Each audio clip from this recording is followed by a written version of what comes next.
আজকের এই ভিডিওতে নিউ রিচার্জ প্ল্যান সম্পর্কে অর্থাৎ জিওতে যে নতুন রিচার্জ প্ল্যান লঞ্চ করেছে সেই নতুন রিচার্জ প্ল্যানগুলি সম্পর্কে আলোচনা করবো, যেটি কাল থেকে অর্থাৎ 3 জুলাই থেকে এটি লাগু হবে জিওর নিউ রিচার্জ প্ল্যানটি।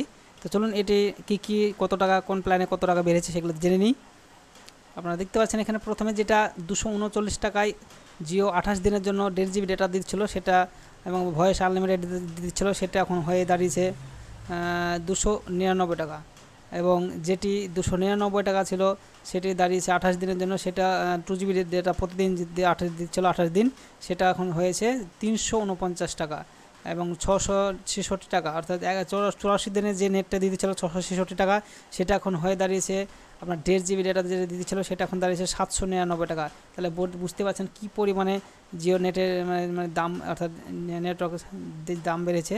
তো আপনারা এখানে তারপরে দেখতে পাচ্ছেন 799 টাকা যেটা ছিল 84 দিনের জন্য 719 টাকা, সেটা এখন হয়ে দাঁড়িয়েছে আপনারা দেখতে পাচ্ছেন এখানে 859 টাকা।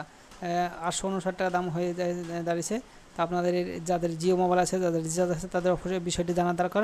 কাল থেকে বিষয়টা লাগু হবে। আর যারা রিচার্জ করেনি এখনও পর্যন্ত তারা অবশ্যই রিচার্জটা তাড়াতাড়ি করেন, তার কারণ কাল থেকে আপনাদেরকে মোটা অঙ্কের টাকা মানে এক্সট্রা টাকা বেশি লাগবে।